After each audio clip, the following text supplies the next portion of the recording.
আসসালামু আলাইকুম ভিউয়ার্স, ইলিশ মাছ কিন্তু আমরা সবাই কম বেশি খেতে পছন্দ করি। আর তা যদি হয় সরষে দিয়ে ইলিশ ভাপা, তাহলে তার কোনো কথাই নেই। আজকে আমি সরষে দিয়ে ইলিশ ভাপার রেসিপি শেয়ার করব আপনাদের সাথে। খুবই মজাদার আর সহজ একটা রেসিপি।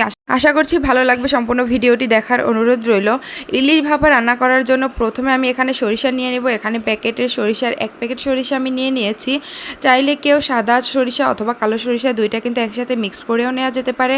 তো আমার সাদা সরিষা ছিল না, শুধু কালো সরিষা নিয়েছি। আর সরিষার মধ্যে কিন্তু অনেক ময়লা থাকে, তো এগুলোকে কিন্তু খুব ভালোভাবে পরিষ্কার করে নিতে হবে। আর দুইটা কাঁচামরিচ, 1 চামচ লবণ নিয়ে নিব। তো সরিষাগুলোকে বেছে খুব ভালোভাবে ধুয়ে আমি এখন ব্লেন্ডারে নিয়ে নিব। আর সরিষার সাথে কাঁচামরিচ আর লবণ একসাথে দিয়ে খুব ভালোভাবে ব্লেন্ডার করে নিয়ে আসবো। আমি সরিষা ইলিশ রান্না করার জন্য প্রথমে মশলাটা রেডি করে রাখবো, এরপরে মাছটাকে কেটে নিব। তো সরিষা বাটার মধ্যে এখানে আমি পেঁয়াজ বাটা দিয়ে দিব। পেঁয়াজ বাটা দিলে বেশি ভালো হবে কাটা পেঁয়াজের থেকে।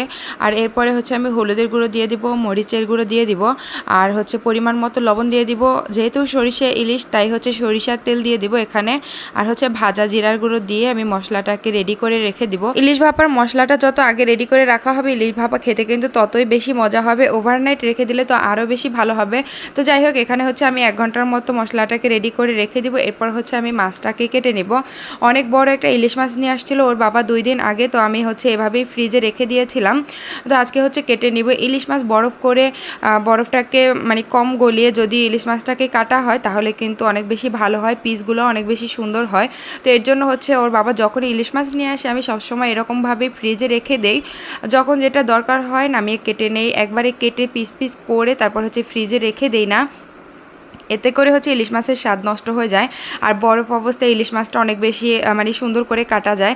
কথা বলতে বলতে আমি কিন্তু ইলিশ মাছটাকে কেটেও নিয়েছি, একদম খুব ভালোভাবে পিস পিস করে নিয়েছি। আর ইলিশ মাছের পিসটা কিন্তু অনেক সুন্দর হয়েছে করা, কারণ মাছটা যেহেতু শক্ত ছিল, মাছে একদমই ডিম ছিল না। আর ডিম ছাড়া মাছ খেতে কিন্তু বেশ মজা হয়। তো যাই হোক, এরপর আমি যে কয় পিস দিয়ে ইলিশ ভাপা রান্না করব, ঠিক সেই কয় পিস আমি খুব ভালোভাবে ধুয়ে নিয়েছি। আর এখন মশলার মধ্যে মেখে আমি কিছুক্ষণ রেখে দিব। ইলিশ ভাপা রান্না করার জন্য ইলিশ মাছ যদি মশলার সাথে মিক্সড করে কিছুক্ষণ সময় রেখে দেওয়া হয়, তাহলে কিন্তু আরও বেশি ভালো হয় টেস্ট। আর যদি সময় না থাকে, তাহলে সাথে সাথে ইলিশ ভাপাটা রান্না করা যায়। এরপরে আমি যে বাটিতে ইলিশ ভাপাটা বসিয়ে দিব, একটা টিফিন ক্যারিয়ার বাটি নিয়ে নিয়েছি। এর মধ্যে আমি ইলিশ মাছগুলোকে দিয়ে দিয়েছি। এরপর সব মশলাগুলোকেও দিয়ে দিয়েছি। আমি মশলাটা একটু বেশি করেই নিয়েছি, কারণ ইলিশ ভাপার মশলা খেতে বেশি মজা হয়। আর এরপর বাটি ধুয়ে সামান্য পরিমাণ পানি দিয়ে দিলাম, যাতে মশলাগুলো নষ্ট না হয় এর জন্য। আর এরপরে আমি কাঁচামরিচ দিয়ে দিব, ঝালটা যার যার পরিমাণ অনুযায়ী দিতে পারেন। এরপরে বাটির ঢাকনাটা লাগিয়ে ভাপে বসিয়ে দিব। ইলিশ ভাপা রান্না করার জন্য এখানে আমি বড় একটা পাতিলের মধ্যে পানি নিয়ে নিয়েছি। এরপরে একটা স্ট্যান্ড দিয়ে আমি টিফিন ক্যারিয়ার বাটিটাকে বসিয়ে দিয়ে ভারী কিছু দিয়ে চাপা দিয়ে দিতে হবে। আমি একটা পুঁতা দিয়ে চাপা দিয়ে দিয়েছি। এরপরে আমি 20 মিনিটের মতো রান্না করে নিয়েছি। আর 20 মিনিট পরে দেখেন আমার সরষে ইলিশের কালারটা কতটা সুন্দর হয়েছে। ইলিশ ভাপার এই যে মশলাটা আছে না, এটা দিয়ে কিন্তু অনায়াসে 2-1 প্লেট ভাত খাওয়া যাবে। এত মজা হয় কি বলবো। যারা এখনও ইলিশ ভাপা বাসায় ট্রাই করেননি, তারা একবার হলেও ট্রাই করবেন। ইলিশ ভাপাটা কিন্তু এ পর্যায়ে কাঁচা থাকবে না, খেতে অনেক সুস্বাদু হবে। কেমন লাগলো অবশ্যই একটা কমেন্ট করে জানাতে ভুলবেন না কিন্তু। আল্লাহ হাফেজ, আসসালামু আলাইকুম।